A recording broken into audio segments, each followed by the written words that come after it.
साथियों नमस्कार। आज की कहानी है लंका दहन। जब हनुमान जी लंका में सीता जी से मिले और सीता जी से राम और लक्ष्मण की कुशलता बताकर वह आवश्यक वार्तालाप करके हनुमान जी चल पड़े। फिर रुककर सोचने लगे कि अब आ गए हैं तो कुछ अपना पराक्रम भी दिखाएं और शत्रु का बल भी जाने, आगे काम आएगा। वे अशोक वाटिका के पेड़ों पर टूट पड़े। उन्होंने फल खाए, वृक्ष तोड़े और चित्र घर तोड़ फोड़ डाले। पहरेदारों को उन्होंने मारकर भगा दिया। राक्षसियां और पहरेदार रावण के दरबार में पहुंचे। उन्होंने कहा, नाथ रक्षा कीजिए, एक वानर ने सब वन उजाड़ डाला है। बहुत से रक्षक मारे गए हैं। अशोक वाटिका में शोक छा गया है। बस सीता का निवास बचा है। रावण क्रोध से तिलमिला उठा। बंदर को पकड़ने के लिए उसने सैनिकों का एक दल भेजा। राम लक्ष्मण और सुग्रीव की जय बोलते हुए हनुमान ने सबको मार डाला। रावण को जब उसका पता लगा तब उसने अपने वीर पुत्र अक्षय कुमार को हनुमान से युद्ध करने के लिए भेजा। अक्षय कुमार महारथी था।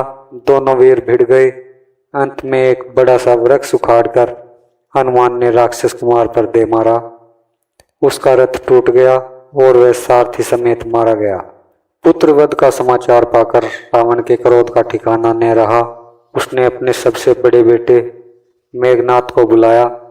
वह बड़ा वीर था। उसने इंद्र को भी जीत लिया था, इसलिए उसका एक नाम इंद्रजीत भी हो गया था। रावण ने मेघनाथ की प्रशंसा की और हनुमान पर विजय प्राप्त करने के लिए परामर्श भी दिया। अपने बल का वर्णन करके मेघनाथ चल पड़ा। हनुमान ने देखा कि एक बड़ा प्रबल योद्धा आ रहा है।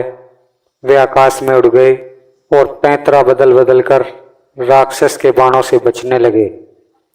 इंद्रजीत के अनेक अमोघ बाण भी उन्होंने व्यर्थ कर दिए।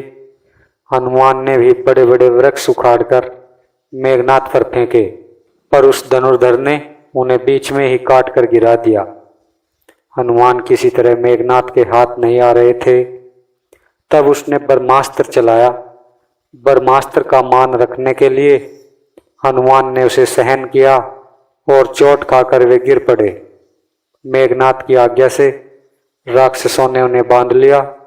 बांधते समय हनुमान ने अपना शरीर बहुत बढ़ा लिया। रस्सियों से खींचते हुए राक्षस उन्हें रावण की सभा में ले चले। रास्ते में वे उन्हें मुक्कों से ठोकते पीटते जाते थे।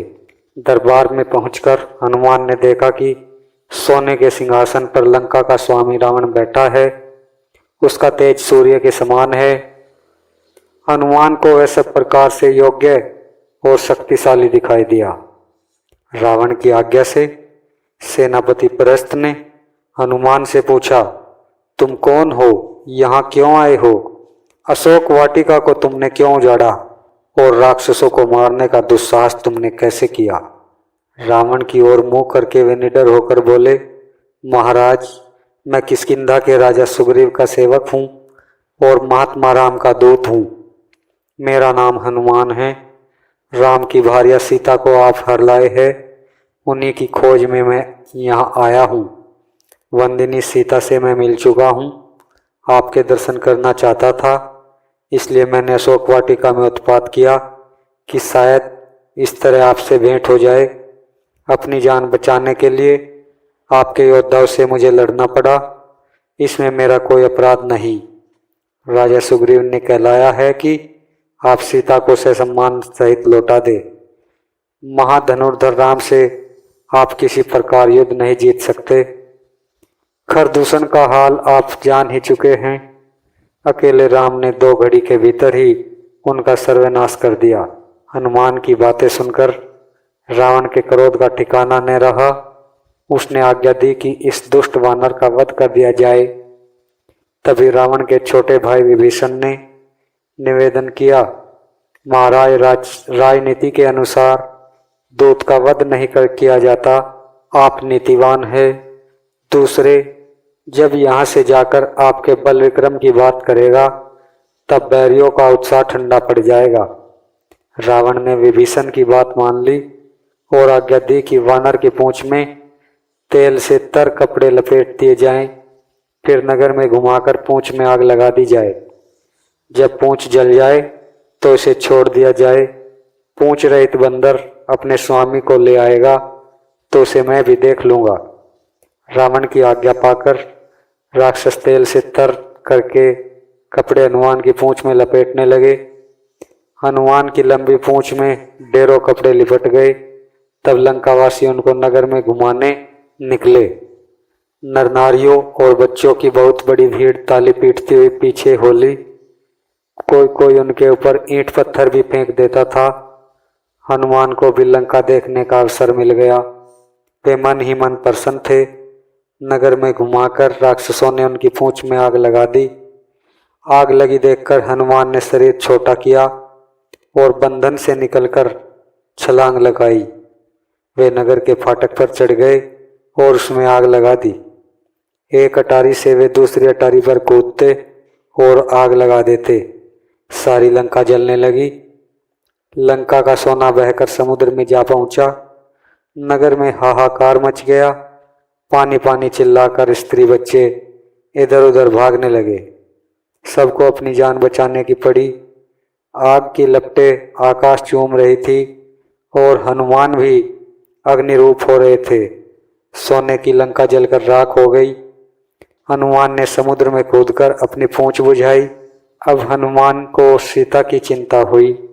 उनको भय हुआ कि कहीं वे न जल गई हो, तब तो बड़ा ही अनर्थ हो जाएगा। वे इसी चिंता में डूब उतरा कर रहे थे कि उनकी आंख अपनी पूंछ पर पड़ी। उसके बाल तक नहीं जले थे। उनको धीरज बंधा। जब मेरी पूंछ ही नहीं जली तो पतिव्रत धर्म से रक्षित सीता जी कैसे जल सकती है। तभी उनको देववाणी भी सुनाई दी। लंका जल गई पर जानकी पर आंच भी नहीं पहुंची। हनुमान जी उसे सुनकर बहुत प्रसन्न हुए। उन्होंने सोचा कि मैं अपनी आंखों से देखता चलूं। यह सोचकर वे फिर जानकी जी के पास पहुंचे और उन्हें प्रणाम किया। सीता जी ने प्रसन्न होकर अनेक आशीर्वाद दिए। वे देवी सीता को अनेक तरह से ढांढस बंधाकर और श्री राम के बल पराक्रम का भरोसा देकर हनुमान जी लौट चले। वापस श्री राम के पास आकर उन्होंने श्री राम को प्रणाम किया और लंका दहन का सारा वृत्तांत सुनाया। इस प्रकार हनुमान ने लंका दहन करके रावण व पूरे लंका वासियों को चौंका दिया। साथियों, यह कहानी आपको कैसी लगी कमेंट में जरूर बताना और हमारे चैनल को सब्सक्राइब करना, क्योंकि हम इसी तरह के वीडियो अपने चैनल पर डालते रहते हैं। जय श्री राम।